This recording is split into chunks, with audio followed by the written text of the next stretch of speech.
એની ઘણી દવાઓ કરાવીને એવા સમયની અંદર એને સાંભળવામાં આવ્યું કે સ્વામિનારાયણ સંપ્રદાયના હિન્દુ ધર્મની અંદર એના કોઈ મોટા સાધુ છે, ગોપાળાનંદ સ્વામી નામે કરીને બહુ સમર્થ કહેવાય એ છે, અને એમના આશીર્વાદથી ઘણા લોકોને ઘણી બધી તકલીફો દૂર થઈ ગઈ છે. એટલે ગોપાળાનંદ સ્વામીના આશીર્વાદ લેવા પોતાના દીકરાને લઈને આવ્યો, અને સ્વામી તે સમયે પૂજા કરતા હતા. પૂજાની અંદર સંતો સાકર ધરાવે. શું ધરાવે? સાકર ધરાવે. ગ્રહસ્થ હોય તો શું કરે? સાકર સિંગદાણા ધરાવે. અમુક તો હાવ ખાંડ જ ધરાવતા હોય. જય સ્વામિનારાયણ પૂરું થઈ ગયું.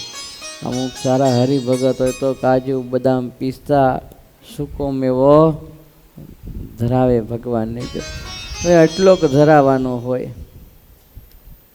હોય કેટલો? આપણે ક્યાં 2 કિલો ભગવાનને જમાડી દીધો ને ભગવાન જમી ગયા તો આપણું ઓછું થઈ ગયું. ભગવાને આપણે ખાવા પીવા રહેવા કરવા કપડાં લતા બધી વાતે સુખ આપ્યું છે, તો તમે ગ્રસ્ત કહેવા તો ભગવાનને એક રોજ સવારે સૂકો મેમો ન જમાડી શકો? એટલો કે કાજુ બદામ પિસ્તા સાકર એલાયચી કિસમિસ 6 આઈટમ એક ખાલી ભેગી કરો ને તો એટલો સૂકો મેવો થઈ જાય. જોઈએ કેટલો. એટલે ભગવાનને થાળ ધરાવવામાં ક્યારે લોભ રાખવો નહીં, ભગવાનને જમાડવામાં લોભ ન રાખવો. પણ કુદરતી ગોપાળાનંદ સ્વામીએ એ ટાઈમે ભગવાનને પૂજાની અંદર કેળું ધરાવ્યું હતું. ભગવાનને પૂજામાં કેળું ધરાવ્યું હતું. પૂજા જ્યારે પૂર્ણ થઈ એટલે પેલો પારસી આવ્યો, સ્વામીના ચરણની અંદર ઢગલો થઈ ગયો. સ્વામીનો સ્વભાવ દયાળુ સાધુ સ્વભાવ. તરત સ્વામી કહે છે, અરે રડો શું કરવા છો? કોણ છો? ક્યાંથી આવ્યા છો? શું તમને તકલીફ છે? કેમ રડો છો? અને ત્યારે પારસી કહે છે, બે હાથ જોડીને પારસી પેલા તો રડવા લાગ્યો છે. સ્વામી કે રડશો નહીં, રડશો નહીં, તમને તકલીફ હોય બોલો. ભગવાનના દ્વારે તમે આવ્યા છો ને, અમે ભગવાનને પ્રાર્થના કરશું તમારું દુઃખ દૂર થાય, તમને તકલીફ હોય બોલો. અને એવા સમયે એ હાથ જોડીને પારસી કહે છે, સ્વામી એકનો એક દીકરો છે, એકનો એક દીકરો છે પણ ગુંગો છે, આનું કંઈક દવા કરો. મેં આખી જિંદગી ખૂબ પૈસો આના પાછળ ખર્ચો, કોઈ રીતે મારો દીકરો બોલતો થયો નહીં. આખી જિંદગીની હું છું ત્યાં લગી તો મારા દીકરાને સાચવું, પણ કાલ સવારે હું નહું તો મારા દીકરાનું હવે શું થશે? મારી ઉપર કૃપા કરો સ્વામી, કંઈક ઉપાય બતાવો, આપ આશીર્વાદ આપો. મેં એવું સાંભળ્યું છે આપ સમર્થ સાધુ છો, આપના આશીર્વાદથી ગણાઈને સારું થઈ ગયું છે, તકલીફો દૂર થઈ ગઈ છે. સ્વામી મારી ઉપર કૃપા કરો. અને કોઈનું દુઃખ જોઈને દિલ દ્રવી જાય ને, આંખમાંથી આંસુ આવી જાય, એને સાધુ કહેવામાં આવે, એને એકાંતિક સંત કહેવામાં આવે છે. આજ ગોપાળાનંદ સ્વામીનું હૃદય એનું દુઃખ જોઈને દ્રવી ગયું. નાનકડો એવો છોકરાને જોઈને ગોપાળાનંદ સ્વામીને દયા આવી ગઈ. છોકરાને પાસે બોલાવે છે, આવ બેટા આવો. અને છોકરો ગોપાળાનંદ સ્વામીની પાસે ગયો. પૂજાની અંદર ધરાવેલું કેળું હતું ને, સ્વામી એને કહે છે, બેટા તું મારી એક વાત માનીશ? તો કે હા. લે આ કેળું ખાઈ જા, લે આ કેળું તું ખાઈ જા. અને ત્યારે ગોપાળાનંદ સ્વામીના કહેવાથી નાનકડો એ છોકરો હતો, એ કેળું ખાઈ ગયો. અને પછી સ્વામીએ એટલું કીધું, બેટા બોલ જોઈ, જય સ્વામિનારાયણ બોલ જોઈ. અને જેવું સ્વામીએ એમ કીધું ને, અને તરત પેલા છોકરાએ પ્રયત્ન કર્યો ને એના મોઢામાંથી પ્રથમ અક્ષર નીકળ્યો, જય સ્વામિનારાયણ. એનો બાપ જોતો રહી ગયો. આટલા વર્ષે મારો દીકરો જય સ્વામિનારાયણ બોલ્યો છે, મારો ગુંગો દીકરો બોલ્યો. સ્વામી કહે છે ચિંતા ન કરો, આ તમારો દીકરો હવેથી બોલશે. પેલો પારસી કહે છે સ્વામી આપણો મોટો પરચો થઈ ગયો, મારા માટે તો ચમત્કાર છે. કેટલા રૂપિયા મેં મારા દીકરા પાછળ ખર્ચ્યા, કંઈક ડોક્ટરો વૈદો હકીમો જ્યાં જે કહે કે એની પાસે જાઓ, કાળા દોડા દાગા મંત્ર જે કરવું પડતું હોય બધું મેં કરાવ્યું, કોઈ મારા દીકરાને બોલતો નથી કરી શક્યું. અને આપ માત્ર એક કેળું ખવડાવ્યું ને એમાં મારો દીકરો બોલતો થઈ ગયો. મને આ સમજમાં ના આવ્યું. ગોપાળાનંદ સ્વામી કહે છે આ કેળું મેં બહુ ભાવથી ભગવાનને ધરાવ્યું હતું. હું પૂજા કરતો હતો ને પૂજાની અંદર થાળમાં મેં આ કેળું ધરાવ્યું હતું ને એ પ્રસાદી ભૂત ભગવાનનું આ કેળું એ મેં તારા દીકરાને ખવડાવ્યું ને એ તારા દીકરા પ્રસાદીનું કેળું ખાવાથી બોલતો થઈ ગયો. વિચાર તો કરો ભક્તજનો, એક પ્રસાદી ભૂત અનાજ જમવાથી એનું મૂંગાપણું મટી ગયું. કેટલો પ્રસાદનો મહાત્મ્ય છે, કેટલું પ્રસાદનું મહાત્મ્ય છે. એક કણ ભગવાને જમેલો પ્રસાદ જો આપણા હૃદયની અંદર જાય ને તો અંતર પવિત્ર થઈ જાય.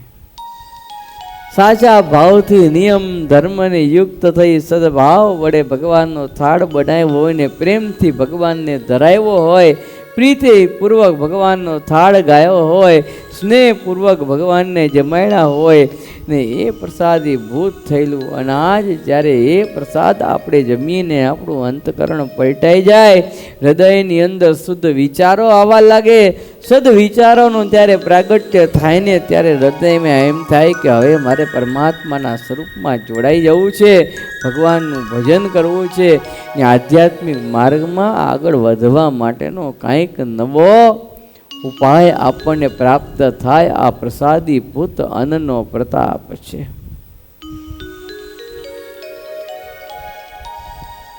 સ્વામિનારાયણ સંહિતા નામના ગ્રંથની અંદર એક અદ્ભુત પ્રસંગ છે.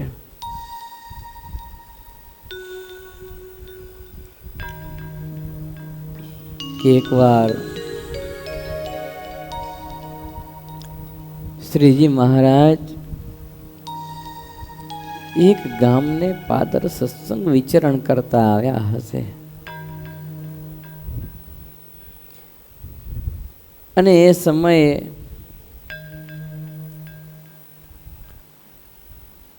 એક હરિભગત મહારાજને પ્રાર્થના કરી કે મહારાજ તમારા માટે મારે થાળ કરો છે.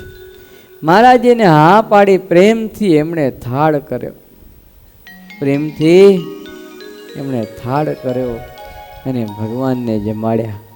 અને એ પ્રસાદી ભૂત જે અનાજ વૈધું ને મહારાજે એમાંથી થોડું કે હરિભગતને આપ્યું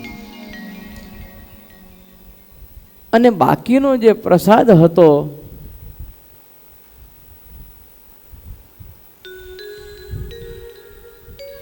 તે મહારાજે જે તળાવની અંદર હાથ ધોયા ને એ તળાવની અંદર પ્રસાદ જવા દીધો. કાઠી દરબારોને એમ હતું કે મહારાજ હમણાં અમોને પ્રસાદી આપશે, પણ મહારાજે પ્રસાદ તળાવની અંદર જવા દીધો. કાઠીઓ કહે છે મહારાજ કેમ તમે આમ કર્યું? મહારાજ કહે છે તમે તો અમારી પ્રસાદ નિરંતર જમો છો, પણ આ તળાવની અંદર રહેલા જીવાત્મા છે ને અમારો પ્રસાદ જમશે, બધાય અક્ષરધામને એ પામશે. અમારા પ્રસાદનો એટલો મહાત્મ્ય છે. એટલે ભક્તજનો ભગવાનને જમાડો પ્રેમથી ને એ પ્રસાદ તમે જમો ને આપણે ભગવત ધામની પ્રાપ્તિ થાય, હૃદયની અંદર અંતકરણ ફરી જાય અને પરમાત્માના સ્વરૂપની અંદર જોડાઈ જાય. ગુણાતીતાનંદ સ્વામી તો પોતાની વાતોમાં એમ કહેતા કે 3 મણ પ્રસાદ જમે ને 3 મણ ભગવાનને ધરાવેલો જે પ્રસાદ જમે છે એ પાકો સત્સંગી કહેવાય, અને 1.5 મણ ભગવાનનો પ્રસાદ જમે ને એ કાચો સત્સંગી કહેવાય. જો 1.5 મણ જમે એ કાચો સત્સંગી. સત્સંગી તો કહેવાય પણ હજી કાચો. અને 3 મણ જમે એ પાકો નિયમ ધર્મ વાળો ટેકીલો સત્સંગી એ કહેવાય. આ પ્રસાદ રસાસ્વાદ કરાવવા માટે નહીં પણ પ્રસાદ જમાડવા માટેની આ વાત છે. શેની વાત છે? રસાસ્વાદ વધે એના માટે નથી, પણ પ્રસાદનો આપણા કંઠની અંદર ઉતરે, અંતકરણ પવિત્ર થાય એના માટેની આ વાત છે. બ્રહ્માજીને પ્રસાદ જોતો તો ભગવાનના પ્રસાદના ભૂખ્યા હતા ને તો મહારાજે પોતાનો પ્રસાદ બ્રહ્માજીના હાથમાં આવવા દીધો નહીં. છપૈયાની અંદર બાળ મિત્રો જોડે વેણી, માધવ, પ્રયાગ, રઘુનંદન આદિ ભગવાનના મિત્રો બાલપ્રભુ ઘનશ્યામ જોડે રમત કરતા હતા. ને એવા સમયે આંબા ઉપરથી કેરી ઉતારીને ભગવાને જમેલા. તો એ કેરીની પોતે ખાધી, બાળ મિત્રોને જમાડી. પછી કેરીના કણો તો અમુક આપણે જમીએ એટલે હાથમાં થોડા ઘણા આમ ચોઈટા હોય ને, એટલે મહારાજ અંતર્યામી પણ એ જાણી ગયા કે આ બ્રહ્મા અહીંયા પ્રસાદ માટે કરીને તળાવની અંદર છુપાયેલો છે, માછલું બનીને. ભગવાન કહે છે કે આજે કોઈ તળાવમાં હાથ નથી ધોવા, બધાએ પોતપોતાના ઘરે જઈને હાથ ધોજો. મહારાજે બ્રહ્માજીને પ્રસાદ નાયપો. પ્રભુ કે રજો ગુણી દેવ છે, માન મૂકીને નિર્માની પણ વર્તે ત્યારે અમે પ્રસાદ આપશું. ની નિર્માની થયા પછી ભગવાને પ્રસાદ આપ્યો. ભગવાનનો પ્રસાદ મેળવવા માટે તો ભલભલા તલસે છે, ભલભલા. સરસ મજાની આપણે સાંજે શ્રીમદ ભાગવત અંતર્ગત 10મ સ્કંદની કથા ચાલે છે. ભગવાનનું ગઈકાલે આપણે ધામધૂમથી પ્રાગટ્ય કર્યું. આગળ એક ચરિત્ર બહુ અદ્ભુત આવશે કે ગોકુળની અંદર નંદરાયજીના ભુવનને વિશે ફળિયામાં બાલપ્રભુ બાલકૃષ્ણલાલ બેઠા બેઠા દહીંને રોટલો ખાતા હતા. અને એવા સમયે એક કાગડો ત્યાં આવ્યો અને કાગડાએ જોયું કે નાના બાલકૃષ્ણલાલ દહીંને રોટલો ખાય છે, માખણને રોટલો પણ જમે છે. દહીં માખણને રોટલો પ્રભુ જમતા હતા. એ કાગડાને એમ થી કે પ્રભુનો પ્રસાદ મને ક્યાં ખાવા મળે. ને ભગવાન હજી તો અડધો રોટલો જઈમાં માખણ જઈમાં હશે ને, એ કાગડો ઉડતો આવ્યો અને ભગવાનના હાથમાંથી એ રોટલો ઉપાડીને લઈ ગયો. અને પરમાત્મા મનુષ્ય લીલા કરતા પગ પછાડવા લાગ્યા, મારો રોટલો રડવા લાગ્યા. એટલે કવિ રસખાન હતા, એણે જ્યારે પરમાત્માની આ લીલા સાંભળીને ત્યારે છંદ બનાવ્યો સરસ મજાનો. ગુસર ધૂરી ભરે અતિ સુંદર, એવો સરસ મજાનો છંદ બનાવ્યો. કાક પે લે ગયો માખણ લોટી. છેલ્લા વાક્યમાં એણે આ લખ્યું, કાક પે લે ગયો માખણ લોટી, કે કાગડો આવીને માખણ રોટલી એ લઈ ગયો. જો તો કેટલો પ્રસાદનો ભક્તજનો મહિમા છે. પણ આ બધું ક્યારે થાય કે આપણે પરમાત્માના સ્વરૂપની અંદર ભાવ હોય ત્યારે થાય. આપણે એમ જ માનીએ છીએ કે આ મંદિરની અંદર આવીને મંદિરમાં જે સ્વરૂપો પધરાવ્યા છે એમાં ભગવાન છે, બીજે ક્યાંય ભગવાન છે નહીં. તમે ઘરની અંદર ભક્તજનો મહારાજની પટમૂર્તિ પધરાવો, સિંહાસનની અંદર રોજ ભગવાનના દીવાબત્તી કરો, આરતી ઉતારો, ભગવાનને પ્રેમથી પોઢાડો, જગાડો, થાળ કરો, હાર પહેરાવો નાનકડો રોજ ફૂલોનો, એ પ્રેમથી ભગવાનની સેવા કરો ને, એ પટમૂર્તિની અંદર પણ તમારા માટે ભગવાનનો વાસ થઈ જાય છે. એ સ્વરૂપ દ્વારા પણ ભગવાન તમારી પૂજાને, તમારી પ્રાર્થનાને અંગીકાર કરે છે, તમારી સેવાને અંગીકાર કરે છે. તમારા હૃદયમાં એટલો ભાવ હોવો જોઈએ. સવારે આપણે પૂજા કરવા બેસીએ છીએ, શું છે? નાહી ધોઈને સત્સંગી હોય સવારના પોરમાં વહેલી પૂજા કરે, એ પેટી પૂજા તમે કરો, સરસ મજાનું આસન પાથરો. તે અંદર શું હોય છે? પેટી પૂજાની અંદર શેની મૂર્તિઓ હોય? પટ મૂર્તિ જ હોય છે ને બધી ભગવાનની, બીજી થોડી હોય છે. પણ તમને વિશ્વાસ છે કે હું એટલો મંત્ર બોલીશ કે આગચ્છ ભગવાન દેવ સંસ્થા નાથ પરમેશ્વર અહમ પૂજામ કરીશ્યામી સદા ત્વમ સન્મુખો. ગો પ્રભુ, હું તમારી પૂજા કરીશ, તમારી સન્મુખ બેસીને. આગચ્છ ભગવાન દેવ, તમે મારી સમીપે પધારો, મારી પૂજાનો સ્વીકાર કરો, હું તમારી પૂજા કરીશ. એવી પ્રાર્થના કરો છો, એવો શ્લોક બોલો છો. અને ભગવાન અક્ષરધામાધિપતિ પૂર્ણ પુરુષોત્તમ નારાયણ સર્વોપરી સ્વામિનારાયણ ભગવાન અક્ષરધામમાંથી તમારી પૂજાનો સ્વીકાર કરવા માટે આવી જાય છે.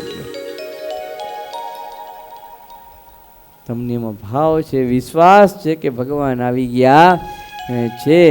એમ ઘરની અંદર રહેલું જે પટ મૂર્તિનું સ્વરૂપ છે ને, એમાં પણ એટલો ભાવ રાખો કે પરમાત્મા સ્વરૂપની અંદર નિવાસ કરીને રહ્યા છે. અને મારો બધો એ ભાવ અંગીકાર કરે છે. તો ભગવાનનો વિશ્વાસ હોય, શ્રદ્ધા હોય ને ત્યાં પુરાવાની જરૂર નથી. શ્રદ્ધા હોય ત્યાં પુરાવાની જરૂર નથી. કુરાનમાં કોઈ પેગંબરની સહી નથી. શ્રદ્ધા હોય ત્યાં પુરાવાની જરૂર નથી. ને કુરાનમાં ક્યાંય પેગંબરની સહી નથી કરી. કુરાનમાં કોઈ પેગંબરે સહી? તોય પોતાના ધર્મગ્રંથ તરીકે સ્વીકાર કરે છે. શિક્ષાપત્રી સહજાનંદ સ્વામીએ લખી, ક્યાંય અંદર સહી કરી ભગવાને? આપણે જેમ સહી કરી એમ સહી કરી દીધી?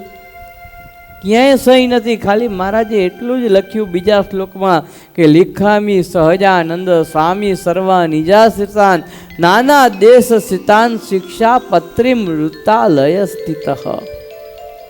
એટલો શ્લોક મહારાજે ટાઈપો આખી શિક્ષાપત્રીની અંદર. નાના નાના દેશને વિશે રહેલા અનેક પ્રકારના મારા આશ્રિતો સત્સંગી પર હું સહજાનંદ સ્વામી વડતાલની અંદર રહીને આ શિક્ષાપત્રી લખું છું.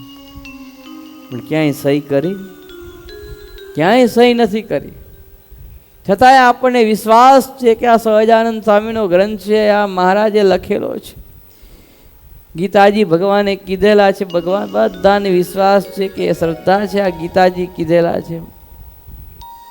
શ્રદ્ધા છે. સત્સંગી જીવન મહારાજે સંતો પાસે કરાવેલો છે, તો બધાને શ્રદ્ધા છે કે સાંજે સંતો મળી અને સત્સંગી જીવનનો ગ્રંથ તૈયાર કર્યો. વચનામૃત મહારાજે તૈયાર કરાવ્યું, તો બધાને શ્રદ્ધા છે કે મહારાજે સંતો પાસે બેસીને વચનામૃત તૈયાર કરાવ્યું છે. એમ શ્રદ્ધા અને વિશ્વાસ હોય તો ભક્તજનો આપણા ઘરની અંદર પણ ભગવાન પટ મૂર્તિઓમાં નિવાસ કરીને રહે છે. અને ખરેખર શ્રદ્ધા અને વિશ્વાસ હોય ને તો પથ્થરની અંદર પણ આપણા માટે પરમાત્માનો વાસ છે, ભગવાનનો વાસ છે. રોજ ઘરે થાળ ધરાવવો. થાળ ધરાવ્યા વગર ક્યારે પણ અન્નનો કણિકો મોઢામાં મૂકો અને ક્યારે પણ મોઢાની અંદર નહીં મૂકવાનો. જો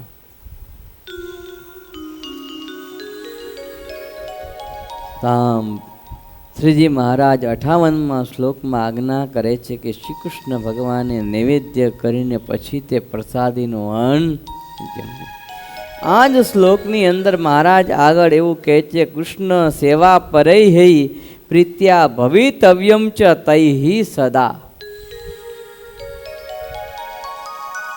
અર્થાત અને તે જે આત્મનિવેદી વૈષ્ણવ તેમણે સર્વકાંડને વિશે પ્રીતિએ કરીને શ્રી કૃષ્ણ ભગવાનની સેવા પરાયણ. આત્મનિવેદી ભક્તો એને તો નિરંતર ભગવાનની સેવા પરાયણ જ રહેવું.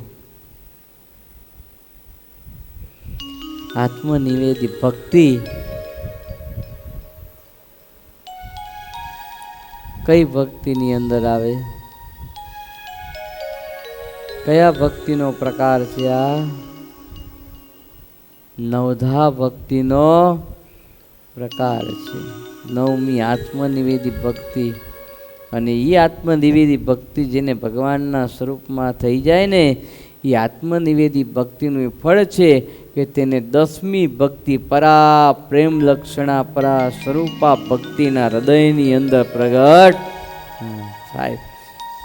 પણ એના માટે આગળની 9 પ્રકારની ભક્તિમાંથી સ્ટેજમાંથી પસાર થવું પડે, પગથિયા ચડવા પણ એને આત્મનિવેદી ભક્તિ એ 9મી ભક્તિ છે. 9મી એ પૂર્ણતાનું પ્રતીક છે. 9મી તિથિ મધુમાસ પુનીતા. જે 9મી તિથિએ ભગવાન રામચંદ્રજીનું પ્રાગટ્ય થયું, જે 9મી તિથિએ ભગવાન બાલપ્રભુ ઘનશ્યામ મહારાજનું પ્રાગટ્ય થયું, અને જે તિથિ જે હરિજયંતિ કહેવામાં આવે છે, જે શુદ્ધ નોમ કહેવામાં આવે છે, એ નોમને આપણે વ્રત કરીને ઉજવીએ છીએ, ફરાળ કરીને જમીએ, ઉપવાસ કરીને પણ ઉજવીએ છીએ. ભજન ભક્તિ કથા વાર્તા સત્સંગ કરીને પણ એ નોમને દિવસે વ્રત કરીએ છીએ. એ નોમનો આંકડો પૂર્ણાંક છે. એટલે આત્મનિવેદી ભક્તિ એ પૂર્ણ સાધન છે. જેને પરમાત્માના સ્વરૂપની અંદર આત્મનિવેદીપણું લાદી જાય, ભગવાનની સેવા પરાયણ થઈ જાય, સમર્પણ થઈ જાય, સમર્પિત થઈ જાય, એને કાંઈ કરવાનું બાકી રહેતું નથી. પરમાત્માને પ્યારા થઈ જાય છે. પ્યારા થઈ જાય છે એટલે મહારાજને વાલા થઈ જાય છે. તો પ્યારાના 2 અર્થ થાય, ખબર છે? ભગવાનને પ્યારા થઈ જાય છે એટલે ભગવાનને વાલા થઈ જાય છે. ને આપણે નથી કહેતા બીજા અર્થમાં તો કે તમે પેલા સંજયભાઈને ઓળખો છો? તો કે ક્યાં? અરે એ પેલા સંજયભાઈ સુરતની અંદર ગારીનો વેપાર કરતા, બહુ મોટું એનું નામ હતું. અરે હા હા, એ સંજયભાઈ, અરે એ તો ક્યારનાય ભગવાનને પ્યારા થઈ ગયા.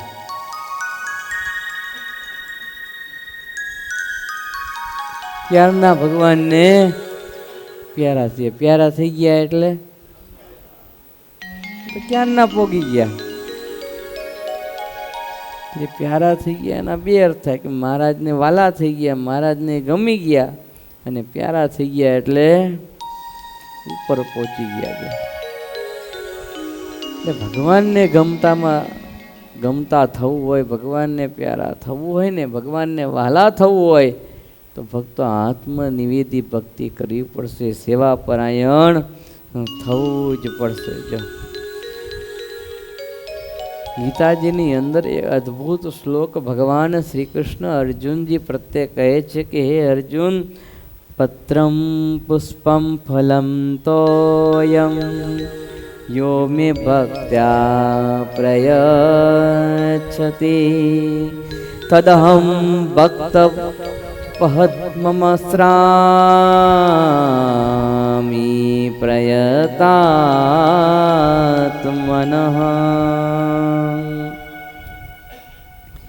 હે અર્જુન, પત્ર, પુષ્પ, ફળ, જળ જે કાંઈ ભક્તિ વડે મારા ભક્તો મને આપે છે તે સ્વચ્છ ચિત્તવાળા ભક્તે ભક્તિ અર્પણ કરેલી વસ્તુને હું પ્રેમથી જમું છું, પ્રેમથી એનો સ્વીકાર કરું છું.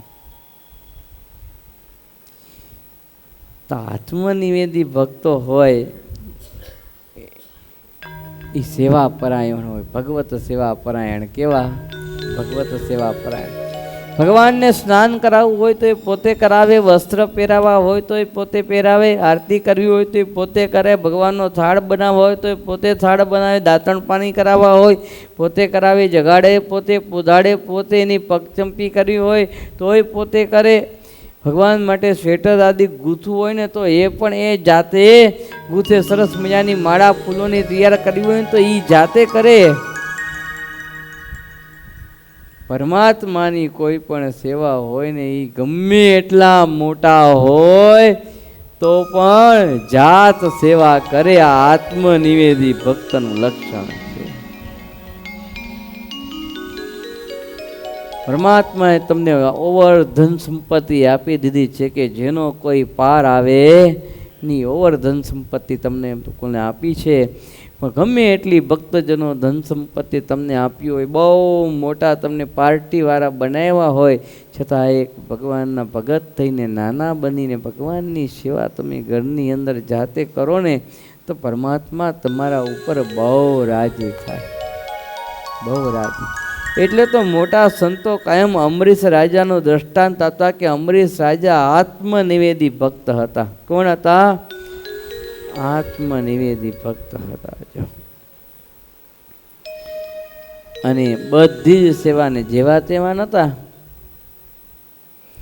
તે સમયના રાજા એટલે કેવા રાજા હતા? અમરીશ રાજા ખબર છે? સાર્વભૌમ રાજા હતા. કેવા હતા? સાર્વભૌમ રાજા. સાર્વભૌમ રાજા એટલે આખી પૃથ્વીના રાજા હતા. આખી પૃથ્વી ઉપર ફરીને જીત પ્રાપ્ત કરેલી. આખી પૃથ્વીના બધા જ રાજાઓ એને નમતા. એને એનું શાસન હતું આખી પૃથ્વી ઉપર. પેલાના જમાનામાં તો રાજા મહારાજાઓ બધા ફરતા ને અને વિજય કૂચ કરીને લડાઈઓ કરીને વિજય કૂચ કરતા છો. એમ બધી જગ્યાએ વિજય પ્રાપ્ત કરેલો. પણ એવા ભગવાનના ઊંચા ભક્ત હતા.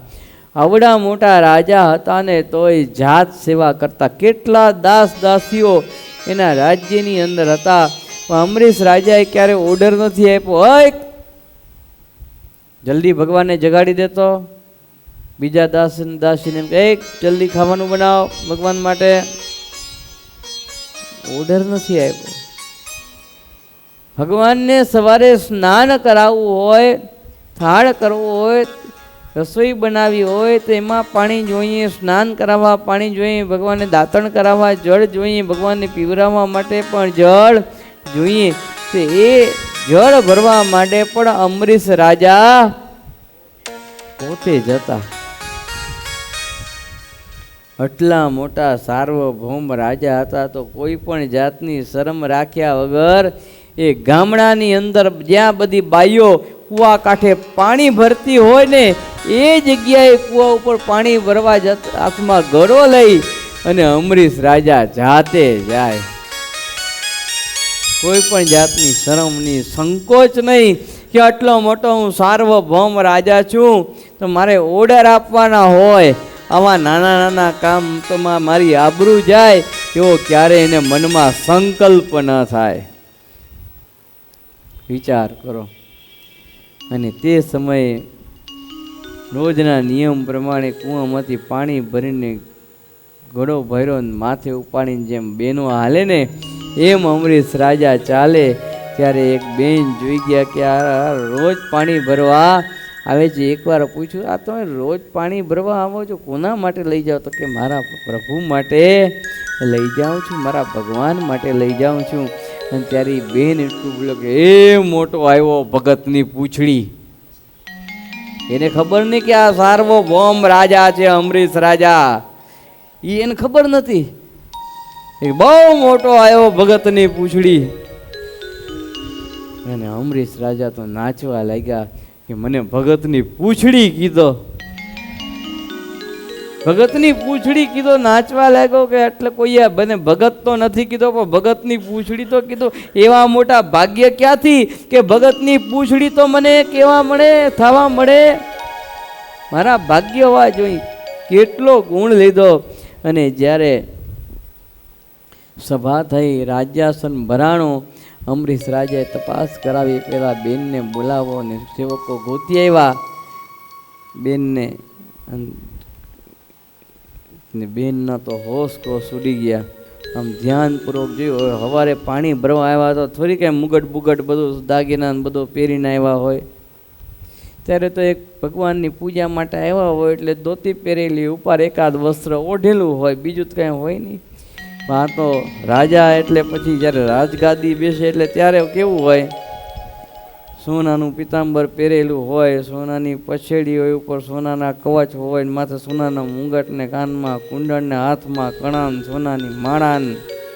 આ તો સાર્વભૌમ રાજા. અને સેવકો વીંઝણો ધરે, ચોકિયા તો બાજુમાં ભરી, તલવાર ધાર્યો શસ્ત્ર ધાર્યો, કેટલી રક્ષામાં દિવાન મંત્રી ને આખું મોટું એવી સભા ભરાઈને સેનાપતિને બધા બેઠા, ગામના મુખ્ય આગેવાનોને એવા જાહેરમાં બોલાવી અને જરાક ધ્યાનથી જોયું ને તો આ બાઈના બિચારાના હોશ કોશ ઉડી ગયા. હો, કાપે તો લોહી ન નીકળે ને એમ તો ગયા કામથી, પતી ગયું. હવે આપણું રામ નામ મને સૂડીએ ચડાવી દેશે, આ મને સૂડીએ ચડાવી દેશે. મેં આને ભગતની પૂંછડી એ કીધેલી ને એવા સમયે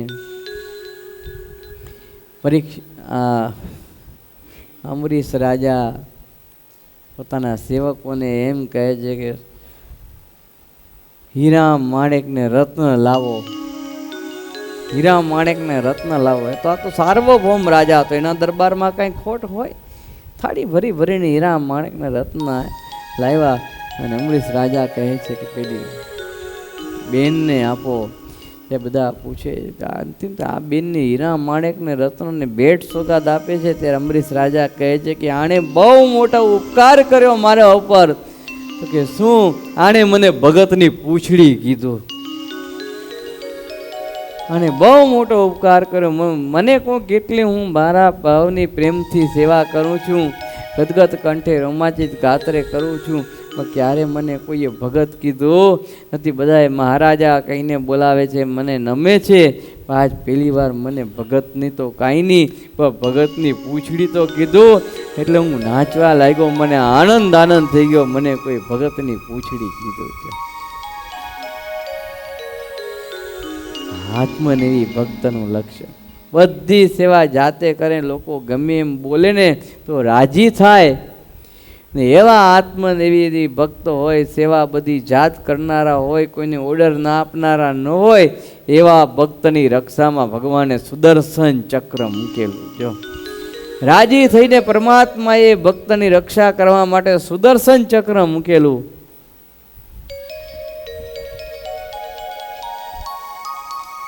અને દુર્વાસા ઋષિ એને ત્યાં આવેલા.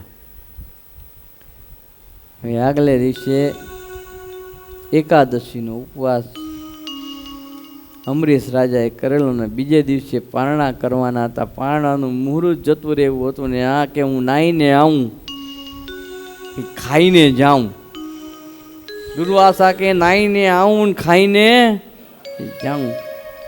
હવે સવારના પોરમાં વહેલા ઋષિ મુનિ આપણે ત્યાં પધાર્યા હોય તો ત્યાં લગી સ્નાન કરીને ના આવે અને એને આપણે સેવા કરીએ, જમાડીએ, પછી આપણે જમાય. ત્યાં લગી જમાય એ નહીં, કારણ કે આપણા અતિથિ કહેવાય ને એમાંય આ તો ઋષિ એટલે એટલો વિવેક હતો. અમરીશ ભગવાનના ભક્ત આત્મનિવેદી કેટલા બધા વિવેકી હતા. ને પેલા દુર્વાસા તો હવે સ્નાન લીલામાં પોતાના શિષ્ય એટલા ખોવાઈ ગયા. આ બાજુ પારણા કરવાનું મુહૂર્ત જતું રહીએ. અમરીશ રાહ જોયું કે પારણાનું મુહૂર્ત નીકળી જાય છે ને દુર્વાસા ઋષિ આવ્યા નહીં. હવે જો પારણું ન કરે તો એકાદશીનું વ્રત પાછું લેખાય એ નહીં. અને દુર્વાસા ઋષિ આવ્યા નહીં. હવે શું કરવું? બીજા ઋષિઓને બ્રાહ્મણોને બોલાવીને પૂછ્યું તો કે તમારે જમાશે નહીં, તમે જમશો તો મુનિનો અપરાધ કહેવાશે, પણ પારણાનું ફળ પણ મુહૂર્ત જતું રહે તો તમને મળે નહીં. પહેલાંના જમાનામાં તો આ બધી એકાદશી આદિ વ્રતો શાસ્ત્ર પ્રમાણે બધાએ કરતા. અત્યારે તો ખાલી આપણે મોરિયો ને કઢીન, સૂકી ભાજીન, રાજગરાનો શીરોન, મૂનથાર હોય ને ફરાળી શ્રીખંડ ને પૂરીન, ફરાળી ખમણ હોય, આલુ વડા હોય, ફરાળી દહીં હોય, 11 જાતની આઈટમો કરીને ખાઈએ એકાદશીના દિવસે. આપણે તો ખાલી કેવા ખાતર બતાવે વ્રત કરીએ છીએ. ફરાળ મહારાજે ના પાડી અનાજ ખાવું નહીં, આજ્ઞા પાડવા માટે. પણ હંમેશા વ્રત થાય, વિધિ થાય, શાસ્ત્ર પ્રમાણ થાય. એમને એમ થાય શાસ્ત્ર પ્રમાણ થાય. અને શાસ્ત્રના પ્રમાણે બીજા દિવસે યોગ્ય મુહૂર્તની અંદર પારણા કરી લેવા પડે. હું અનાજ મોંમાં મૂકવું પડે ભગવાનને ધરાવેલું. અને જ્યારે હવે ઋષિ મુનિ દુર્વાસા મુનિ પધારે નહીં તો એનો અપરાધ થાય તો એ દંડ આપે, શ્રાપ આપે. અને જો પારણા ન કરે તો એકાદશીનું ફળ જાય. બે બાજુથી વિઘ્ન. એટલે અમરીશ રાજાએ બ્રાહ્મણોને પૂછ્યું, મોટા ઋષિઓને પૂછ્યું, આનું કાંઈક નિવારણ કરો. ત્યારે બધાએ ભેગા થઈને વિચાર કરીને કીધું કે તુલસીના પાંદડે તમે પારણા કરો એટલે એકાદશી વ્રતનું ફળ મળી જશે અને દુર્વાસા ઋષિ પણ સચવાઈ જશે. અને ઋષિ મુનિઓ બ્રાહ્મણોના કહેવાથી માત્ર તુલસીના પાંદડે પારણા કર્યા. ને એ વાતની જાણ દુર્વાસા મુનિને થઈને ભયંકર ક્રોધ ચડ્યો. અને ત્યાંથી સ્નાન કરીને ફટાફટ આવ્યા. અને આ તો દુર્વાસા, જેના શરીરમાંથી ખરાબ વાસ નીકળે છે, ભયંકર ગંધ નીકળે છે, એવા દુર્વાસ યુક્ત દુર્વાસા અગનગોળા થઈ ગયો. અગનગોળા, જે ભયંકર ક્રોધ ચડ્યો છે એને હોઠ ભીસવા લાગ્યા, આંખો આખી પોડી થઈ ગઈ, આકૃતિ આખી વિરૂપ થઈ ગઈ. અને અમરીશને કહે, અમરીશ, તે મારા જેવા અતિથિ આવ્યા તેનું અપમાન કર્યું, મને જમાડ્યા વગર તે પારણા કરી લીધા. અમરીશ રાજા કહે, પ્રભુ માફ કરો, મુહૂર્ત વયું જાતું હતું પારણા કરવાનું, એટલે મેં બ્રાહ્મણોને ઋષિઓને પૂછીને માત્ર તુલસીના પાંદડા કર્યા છે. હું કઈ જઈમણ હતું કે નહીં, તુલસીનું પાન તો તે મોઢામાં મૂક્યું, તે મારું અપમાન કર્યું છે. અને એવો ક્રોધ ચડ્યો ને કૃત્ય ઉત્પન્ન કરી પોતાના તપના બળે અમરીશ રાજાને મારવા માટે ને કૃત્યાને કહે, જા અને મારી નાખ. કૃત્યા જ્યાં અમરીશને મારવા માટે આગળ વધીને ત્યાં સુદર્શન ચક્ર ભગવાને રક્ષાની અંદર મૂકેલું ને એ તરત પ્રગટ થયું અને કૃત્યાને ભસ્મીભૂત કરી નાખી, બાળી નાખી. અને પછી તો દુર્વાસાની વાહે પડ્યું. દુર્વાસાએ ભાડ્યું તો આ તો સુદર્શન ચક્ર ભગવાન વિષ્ણુનું. કૃત્યાને તો મારી નાખી, મારે વાહે પડ્યું. ત્યાંથી જે ભાગ્યા, બચાવો બચાવો બચાવો કરતા ભાગ્યા, કોઈએ એની રક્ષા કરીને આખી ત્રિલોકીમાં ફેર્યા. આખી ત્રિલોકીમાં પાતાળ લોકની અંદર ગયા, સત્યલોકમાં ઉપર ગયા, પૃથ્વી ઉપર પડ્યા, ઠેઠ બ્રહ્માજી પાસે ગયા, શિવજી પાસે ગયા, ઇન્દ્ર પાસે ગયા. બધા એમ જ કહી દીધું, આઈ એમ વેરી સોરી, તમે ભગવાનના ભક્ત આત્મનિવેદી એવા અમરીશ રાજાનું અપમાન કર્યું છે, એટલે અમે આમાં કંઈ કરી શકીએ એમ નથી. શેષજી પાસે પાતાળ લોકમાં ગયા તે એણે એમ કહી દીધું કે ભાઈ માફ કરો, આ પણ ઋષિ ચોપડામાં હું કાંઈ કરી શકું એમ નથી, આ પ્રભુનું ચક્ર છે.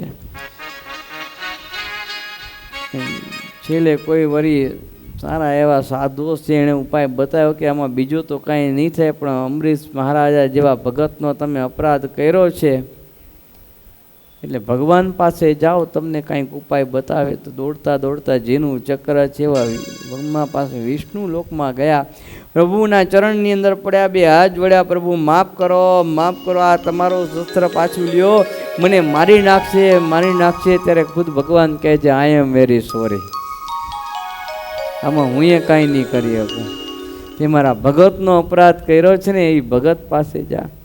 ત્રાહિમામ ત્રાહિમામ ત્રાહિમામ ત્રાહિમામ પુકારતા પુકારતા આ એક વર્ષ સુધી પૃથ્વી લોક ઉપર ત્રિલોકીની અંદર ભટક્યા, કોઈ રક્ષા ન કરીને છેલ્લે ક્યાં એવા ભગવાનના ભગત પાસે અમરીશ મહારાજા પાસે આવ્યા ને બે હાથ જોડીને પગમાં પડે, મને માફ કરો, મેં આવી ભૂલ થઈ ગઈ, મને માફ કરો, પણ આને રોક નહીં તો મને મારી નાખશે, મને માફ કર. તે અમરીશ રાજા એટલું બોલ્યા હતા કે 1 વર્ષ પહેલાં જ્યાં દુર્વાસા ઋષિ મારી પાસે આવ્યા અને મારા હૃદયની અંદર જેવો ભાવ હતો એવો ને એવો ભાવ જો હજી પણ હોય ને તો હે પ્રભુના શસ્ત્ર એવા સુદર્શન ચક્ર આપ શાંત થાઓ. અને તરત સુદર્શન ચક્ર શાંત થઈને પાછું પોતાની જગ્યાએ સ્થિર થઈ ગયું. કેવા આત્મનિવેદી ભક્તનો આ પ્રતાપ છે. સુદર્શન ચક્રને પણ શાંત કરી દીધું, જેને આખી ત્રિલોકીમાં રોકવા કોઈ સમર્થ નહોતું. કારણ ભગવત સેવા પરાયણ હતા ને, બધી સેવા જાતે કરતા, અહંકાર નતા રાખતા કે આ હું કરું, આ મારે ન કરાય, મારા દાસ દાસીઓ કરે, એવો અહંકાર નહોતો, હું પણ નહોતું. નાનામાં નાની સેવા ભગવાનની કરતા ને એટલે ભગવાને પોતાનું સુદર્શન ચક્ર એની સેવામાં મૂકેલું. એટલે ભગવાને આજ્ઞા કરી કે આત્મનિવેદી થવું, બધી જ સેવા જાતે કરી, તન મન ધન બધું સમર્પણ ભગવાનને કરી દેવું. સામે ભગવાન ગઢપુરની અંદર બોલ્યા કે અમારે જેને આત્મનિવેદી કરવા, તો મહારાજ કે અમારે આત્મનિવેદી કરવા છે. એટલે સુરા ખાચર કે હું થાઉં, કલિયો ખાચર કે હું થાઉં, પેલો કે મહારાજ હું આત્મનિવેદી થાઉં. મહારાજ કે તમારા કોઈનું કામ છે એની, અમારે જેને આત્મનિવેદી કરવા હતા એ આત્મનિવેદી થઈ ગયા. મહારાજનો ઈશારો દાદા ખાચર તરફ હતો. ભગવાન કે અમારા આત્મનિવેદી ભક્ત છે આ. કારણ કે તન મન અને ધન બધું ભગવાનના ચરણે સમર્પિત કરી દીધું. મહારાજ એના બનીને ત્યાં રહ્યા, એને ત્યાં વાસ કરીને રહ્યા. જો એટલે ભગવાને આજ્ઞા કરી છે કે આત્મનિવેદી ભક્ત થવું, ભગવાનની સેવા પરાયણ થવું. એટલે ભગવાનની સેવા આજથી જાતે કરજો. ઘરવાળીને ઓર્ડર કરતા નહીં, છોકરાને ઓર્ડર કરતા અને રોજે ભગવાનના થાળ ઘરમાં કરજો ને જાત સેવા કરજો, તો ભગવાન તમારા ઉપર રાજી થશે. અને જેમ દાદાને વશ થયા, અમરીશને વશ થયા ને, એમ તમને પણ વશ થઈને ભગવાન રહેશે. સહજાનંદ સ્વામી મહારાજની જય. શ્રીપતિમ શ્રીધરમ સર્વદેવેશ્વરમ ભક્તિધર્માત્મજમ હરિમ માધવમ કેશવમ કામદમ કારણમ સ્વામિનારાયણમ નીલકંઠમ ભજે. સહજાનંદ સ્વામી મહારાજની જય. સ્વામિનારાયણ સ્વામિનારાયણ સ્વામિનારાયણ સ્વામિનારાયણ સ્વામિનારાયણ સ્વામિનારાયણ સ્વામિનારાયણ.